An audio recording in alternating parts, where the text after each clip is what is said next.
CM Sai ने पुलवामा आतंकी हमले में शहीद वीर जवानों को दी श्रद्धांजलि। सीएम ने कहा, समूचे देशवासी वतन के लिए मर मिटने वाले इन जाबाज जवानों की शहादत को सदैव रखेंगे याद। बता दें कि 14 फरवरी 2019 को साबित हुआ था पूरे देश के लिए काला दिवस। मसूद अजहर के नेतृत्व वाले पाकिस्तानी आतंकवादी समूह जैश ए मोहम्मद ने ली थी इस दिन हुए हमले की जिम्मेदारी। छत्तीसगढ़ में मिले कोरोना के 20 नए मरीज। प्रदेश में एक्टिव मरीजों की संख्या पहुंची 94। वहीं स्वाइन फ्लू से 65 वर्षीय महिला की इलाज के दौरान हुई मौत। मेडिकल बुलेटिन के मुताबिक 13 फरवरी को सक्ती में 5, दुर्ग और जांजगीर में 4 और कांकेर से 2 नए मरीज की हुई पहचान। वहीं रायपुर, बिलासपुर, रायगढ़, जशपुर और बस्तर से मिले एक नए मरीज। दुर्ग एसपी जितेंद्र शुक्ला ने जिले की एंटी क्राइम और साइबर यूनिट में पदस्थ आरक्षक अरविंद मिश्रा को किया सस्पेंड। एनडीपीएस एक्ट के एक मामले में आरक्षक की भूमिका संदिग्ध पाए जाने के चलते की गई कार्रवाई। एसपी ने इस संबंध में जारी किया आदेश। अरविंद मिश्रा को पुलिस लाइन किया गया अटैच।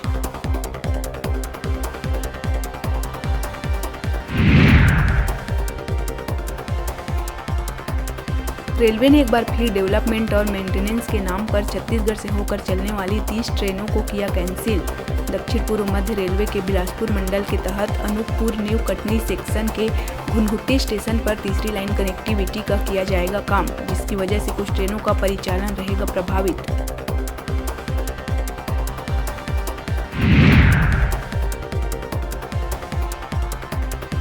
बिलासपुर से शुरू हुई हवाई सेवा 29 फरवरी के बाद भी रहेगी जारी। उड़ानों का आरसीएस एग्रीमेंट 29 फरवरी को हो रहा है समाप्त। इसके चलते कमर्शियल फ्लाइट के रूप में जबलपुर और प्रयागराज का किराया बढ़ाने की है संभावना।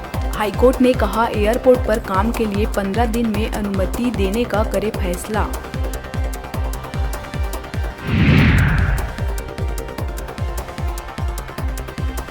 कर्नाटक में पदस्थ एनएमडीसी के एक अधिकारी ने दंतेवाड़ा के व्यापारियों से करीब 50 लाख रुपए से ज्यादा का किया फ्रॉड। अधिकारी ने 6 से ज्यादा व्यापारियों से लिए थे पैसे उधार।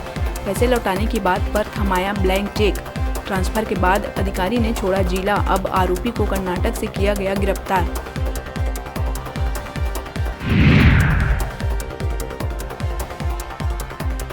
बिलासपुर सीपत थाना क्षेत्र के ग्राम दर्रा भाठा में लंच के समय स्कूल से नहाने के लिए तालाब गए 2 स्कूली बच्चों की डूबने से हुई मौत, लेकिन लापरवाह स्कूल प्रबंधन को इस मामले की नहीं लगी भनक, जबकि स्कूल में ही थे बच्चों के बैग। इधर मामले में सीपत पुलिस ने शुरू कर दी है जांच।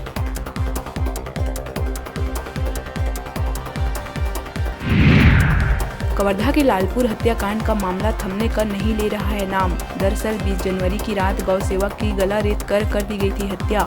इसी मामले को लेकर आज सुबह से विश्व हिंदू परिषद, बजरंग दल और सर्व हिंदू समाज के लोग पूरा जिला बंद कर रहे हैं विरोध प्रदर्शन। दुकानें बंद रख व्यापारियों ने दिया समर्थन। साधराम के परिजन ने लौटाया 5 लाख का चेक। कहा, गर्दन के बदले चाहिए गर्दन।